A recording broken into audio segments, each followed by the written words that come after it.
Ezri, nice to see you. Hiya. First and foremost, congratulations. Thank you.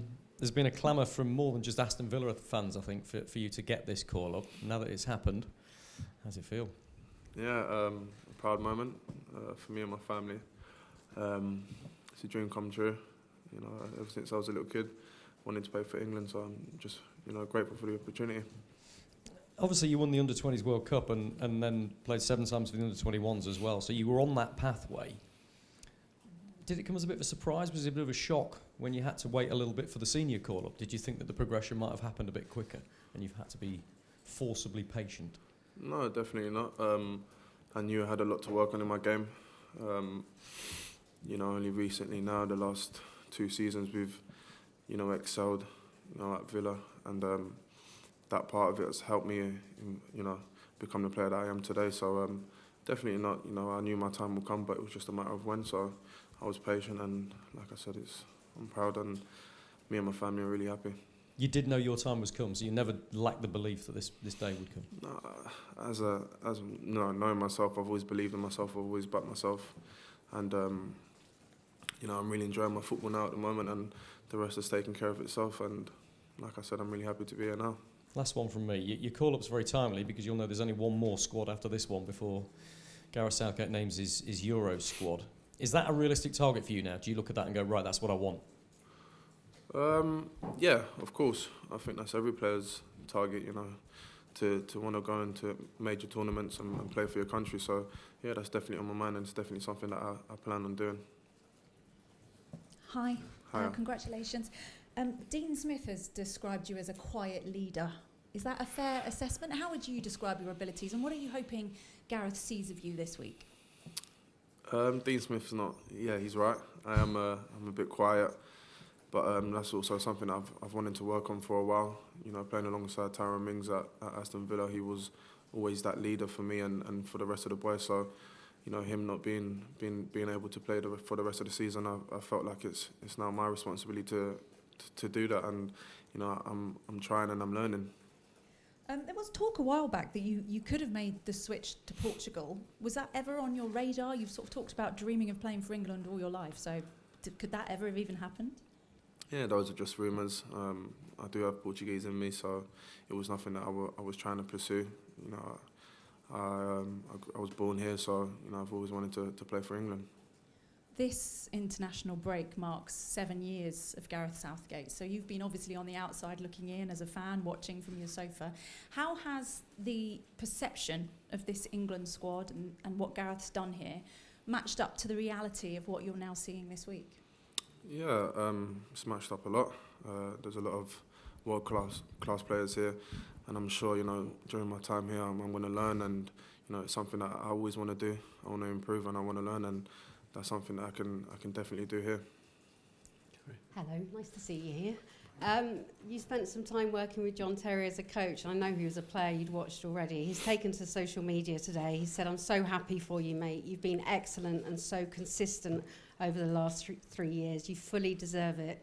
It's just the start. Enjoy it." What does that mean to hear? And has he been in touch? Yeah, it means a lot coming from a legend like John Terry. Like you said, I worked with him for 2 years, and he really helped my game. I used to ask him a lot of questions on how he was able to maintain, playing at such a high level, and he gave me a lot of advice, and I definitely took that on, and it's helped me become the player I am today. And yeah, he was in touch, and he sent me a nice little message. Can you tell us what he said? He just said congratulations, and that I need to enjoy it and just be myself. The one thing he said as well is that you never stopped asking questions. You wanted to improve. He knew you'd get here. It's a big thing for a man that was so dedicated himself. But you didn't have an easy journey here, and you've talked a lot about the influence of your family and your brother. You grew up in Newham. It wasn't the easiest of upbringings. What does this mean to them? Yeah, it means a lot to them. Like you said, it wasn't easy growing up in Newham. It was tough, but having a big brother really helped me. He really, kept me grounded and helped me remain humble. I have my own little family now as well, so I'm a family man, and that's really important to me. So, telling your family, your direct family, what was that like? The kids knowing? Yeah, little one was excited. She don't really know much, but Yeah, she was excited. The missus was more excited though. A lot of people are inspired by England players. You got the tattoo blessed on your hand, I think. Can you explain how bad it was for some of the players? I mean, we've seen some legends come out of Senrab, but we've also seen failed players go out of Senrab and be killed or go to jail for very serious offences. How much of it was a turning point? What did your brother say to you to put your effort into football, and what can people with those choices maybe learn from you? Yeah, I mean, my brother really helped me in terms of, you know, staying at home and you know, telling me that education is really important. You know, growing up in Newham, there were a lot of crimes and a lot of things going on, so it was difficult. But like I said, having a big brother and a supportive family, you know, it really helped me become the person I am today. And now in your club, things are changing so much. How exciting is it to be with this team and your coach and seeing such rapid improvement? Yeah, it's really exciting. We're really enjoying football at the moment. You know, us, you know, Villa players, and you know, me myself personally, I'm really enjoying playing football at the moment, and I want to continue doing that. Thank you. You maintain that tradition of those players who've played for Senrab. Obviously, John Terry, you've talked about Ledley King, Sol Campbell. Who was your inspiration when you were growing up?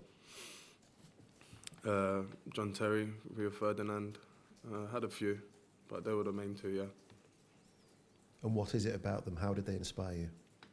I've always wanted to be a defender. You know, growing up, watching the Premier League at home with my dad and brother, you know, they were the main two centre-backs that I wanted to become. They were leaders. They also played for their country. And, you know, it was always something that I wanted to do myself, and they were the two players that I always looked up to. And finally, from me, Gareth Southgate has talked about the quality of coaching of Unai Emery. I think I'm right in saying you've played the last 52 consecutive Premier League games, which goes to show a lot about your own consistency. But how has Unai Emery helped you develop as a defender? Yeah, his CV speaks for itself. He's won European trophies, and you know, when we heard that he was coming in, I was really excited. I knew that I would, you know, excel under a manager like Unai, and he's really developed me into a man. I was a man, but now I feel like I'm a man, especially on the pitch. You know, I'm becoming more of a leader, like I said before. So he's helped me in ways that I can't explain. But what part of your game? On the ball, you know, being in the right positions, just believing in myself, and you know, helping others around me. Thanks, Ian. We'll go Faye next, and then Dan Salisbury Jones. Hi, Ezri. How you doing? Hiya. You talk about Unai Emery there. You've clearly developed as a player, building on the foundations that Dean Smith and John Terry have helped you with. How much have you used Tyrone Mings' influence? You mentioned him there in terms of helping you as a leader. What's he been able to say to you to elevate your game more? You know, there's not much of that he's said to me. We've always been close since I've joined Villa, on and off the pitch. But for me, it was just, you know, watching him, especially on training and in match days, the way he helps players, the way he guides other players, and you know, everyone's really fond of him, and it's unfortunate that he's not being able to play for the rest of the season. But you know, I've been able to take a lot from my, you know, days playing with him into, you know, changing partners at Villa. So I've been able to become more of a leader with the other players around me, and it's really helped me a lot. How difficult is that to do? And as you say, you yourself described yourself as quiet. How do you come out of your shell like that? Yeah, it's difficult, but I think the boss at Villa, he's really, you know, demanded that of me. So for me, it's something that's always in my head now, going into games and trying to do it on a weekly basis at the training pitch. So, you know, it's just trying to do it on an everyday basis. And you mentioned John Terry and Rio Ferdinand there. John Stones and Harry Maguire have cemented themselves as Gareth Southgate's preferred centre-back partnership. He said that Mark Gahey effectively is the number 3. What do you need to do in order to make sure that you're on the plane out to Germany next year? Just need to keep enjoying my football, keep doing what I'm doing, stay consistent, and hopefully I'll get a chance as well. Brilliant. Good luck. Thank you. Ezri, we saw you this morning smiling at training, but I just wonder what the intensity was like, because obviously this is a chance for you now, right under Gareth Southgate's nose, to prove yourself. Yeah, I was smiling because it's a very happy moment for me. To see all the players that I've played against, over the years, and for me to be able to share a picture of them, it was a very exciting moment for me. So, I'm just excited for this week and to be able to experience a game with my national team. And when you got that call, can you just talk us through what happened, who you were with, who was the first call you made to tell? Yeah, I was literally driving home after my game on Sunday, and me and the missus were talking about having a little break, going away, and then 2 minutes later I ended up getting a call. So it was a weird feeling. It didn't really sink in until I got home. So I think my missus was crying a little bit. So she was more excited than me. And it got rid of a holiday for it, probably. So that's extra special. Yeah, I'd rather be here anyway, so it's fine. Good man. And just finally, from me, do you believe that you're going to get minutes this week? No, I'm not sure. That's down to the gaffer. So I just want to train well and enjoy my time here. Thank you. Go back to Dom Smith. Thanks very much.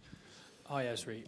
It feels like for a couple of years now, since Tyrone Mings made it into the England team, plenty of people on social media have been really pleased for Tyrone, but a lot of people have been saying, where's Ezri Konsa? He should be in the England team. Do you feel like you can kind of put that behind you now because you've made yourself, you've become an England player? No, I want to, it's only my first call-up. I want to continue getting called up, so that's not something that I look into very much. Like I said before, I just want to continue enjoying my football and hopefully I'll get another chance again. And you've talked about how parts of your upbringing brought you to where you are today. Can I ask about the importance of Senrab and Charlton and Brentford on your journey as well, please? Yeah, I started off at Senrab. I was only there for about 6 months, I think. And then went to Charlton. That's where I developed a lot. Had great coaches, great players around me who have gone on to do good things as well.